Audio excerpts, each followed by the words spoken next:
Ultraviolette has launched X47 Crossover. To talk more about it, I have with me the co-founder, Mr. Narayan. Thank you so much, Narayan, for joining us today. Pleasure.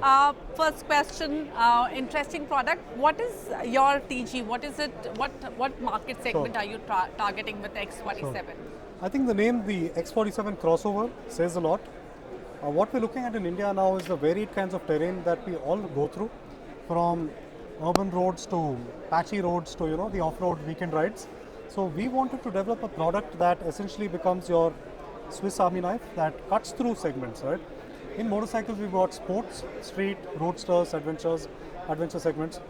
And in the West, often people own multiple of these products for different use cases. But in India, we may not have that luxury.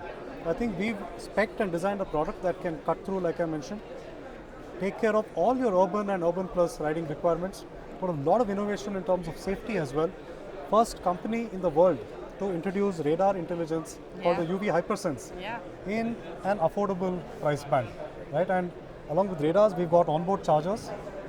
This feedback came in from our F77 owners who've been touring actively across the country. They often carry the charger with them, and a lot of feedback came in about could we possibly integrate the charger on the machine. That's 2 years of R&D there, and today we have the world's most power-dense air-cooled chargers in a motorcycle on the X47. There's a lot more, but these are, I think, the two standout features along with the crossover capability of the motorcycle. Okay, now you have packed a lot in this vehicle, and you've priced it pretty well, I believe. So how have you managed that balance between cost and pricing? Sure. So, see, the pricing often comes down to how much control you have internally on the vertical integration of different subsystems. As unlike most other companies that do some stuff in-house and integrate a few other components, we've taken the approach of taking time, but building out and vertically integrating every subsystem of the vehicle. We make our own battery packs, we design our own BMS, we make our own vehicle control unit, and today we make our own chargers as well. Our software teams are completely in-house. So we get more efficiency because the systems talk to each other more effectively. We also get the benefit of managing cost.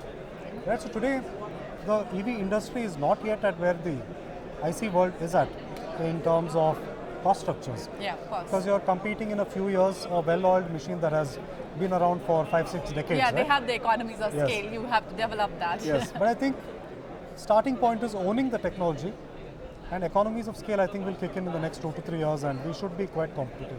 Okay. Your other products have a smaller battery pack as well, the 7.1 kilowatt hour battery pack. This one you have announced the 10.3 kilowatt hour battery. We have both, the 7 and the 10.3 on the X47. On this one as well, all right. And the maximum range is 323 kilometers. All right, so I remember last time I was here, you showcased the Shockwave and the Tessaract. Yeah. So where are we in their development journey right now?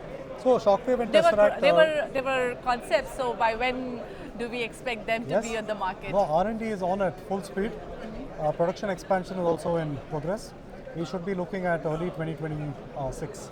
All right. But that is a different platform. The scooter platform is a different platform. The Shockwave belongs to the light motorcycle platform. This is the evolution of the performance motorcycle platform. And I think the remarkable thing is making it a lot more accessible in terms of utility across different segments and the price point as well.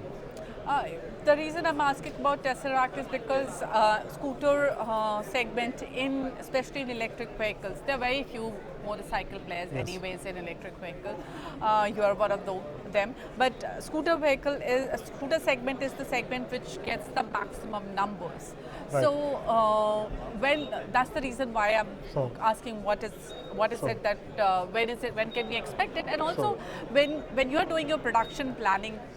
Because Tessaract is again a little premium scooter. It's not mass market scooter. So, what is your production plan? What are your expectations from that product? Let me then answer your question segment inwards, right? So, India today does 60+% motorcycles and IC engines and close to 25-30% scooters. You don't see that same split with electric vehicles because the tech for motorcycles is much harder to build out. It's taken us a good 7 to 8 years because On scooters, the industry is between 2 to 5 kilowatts of power output. We started at a 30 kilowatt power output, and with the F99 went to 100 kilowatts of power output. So our approach was to take it top down, and our core belief was that if the fundamental building blocks are in place from a technology and performance perspective, it is easier for us to scale downstream than for others to scale upstream. Right? So it was quite a similar approach to what Tesla did with the Model S. Model S did a lot of the heavy lifting for batteries, motors, software. Then the other variants from Tesla, it was a much quicker go-to-market time cycle. And we are looking at that. And of course, while we have today a beautiful motorcycle coming into this crossover segment, the scooter is definitely going to play a huge role in our growth as well. Priced at 1.45 lakhs, I think it is, again, very similar to the Ultraviolette approach of getting the products to be accessible but loaded with tech and safety. We've announced radars in our scooter platforms as well. So this radar system that you have announced with X47, will you give it in all your products? The X47, all variants of this machine, they are getting by default come with the. But will you extend this technology to other products as well? Like for example, F77, not today, maybe sometime later. That is the intent. The intent is, so today we've unlocked it with and commercially launched it with the X47. But of course, the intent is for all our products to be more efficient, more exciting, and safer. And I think the radar is going to play a big role in bridging that gap. So the system does not take any decision for you. The radar is more of an alert system, blind spot alert, lane change assist, overtake alert, rare collision warning both to you as the rider and the vehicle behind you as well. But the motorcycle does not actively control the brakes. It is you who does the controlling. Now,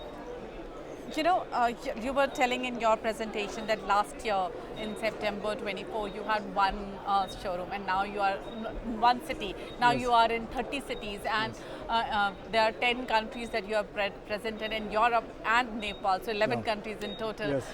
So tell us, how has the sales growth been in last 1 year, and what can we expect from here on? Sure. So yeah, you're right. Till about September 2024 we were in Bangalore, and now we've expanded to 30 cities. I think our sales ramp up has been quite fast in that way.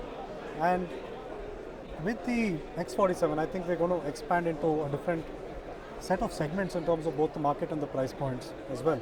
And we are looking to be on track to do about 10,000 vehicles this financial year. And post that, the scooter kicks in, and then it's a different growth trajectory post that. One last question. There has been GST revision, and thankfully EVs are still in 5%. But the difference between, and I know that you are in a slightly bigger motorcycle segment, but the delta between an ICE less than 350cc and EV has reduced. It used to be 28% plus cess, now it's 18%. So do you think that will impact the market in any way? I think momentarily, now it's a festive season, so it should lead to some growth in the sub 350cc segments for sure. But most often, if you look at the macro picture, these are small blips in a longer timeline of events that take place, right? A good example is the growth of scooters. When scooters started off, I think the incumbent IC engine options were significantly lesser priced. But what started to make a huge difference is your monthly savings and your annual savings, right? And when you're talking about staggering numbers like saving 50,000 per year or saving 3 lakhs over 5 years or 5-6 years of riding the motorcycle, that is a game changer. And I think that benefit is being seen by, regardless of what segment you own, it could be an entry-level segment or a premium segment. We've heard of car owners talking about it. We've heard of motorcycle now owners talking about it, and scooters. It's a well understood fact. So I think while the reduction from 28 to 18 will see momentary growth, it's not stopping the juggernaut that is the world of EVs that is scaling up. All right, Narayan. Thank you so much for joining us today. Thanks a lot. Thank you.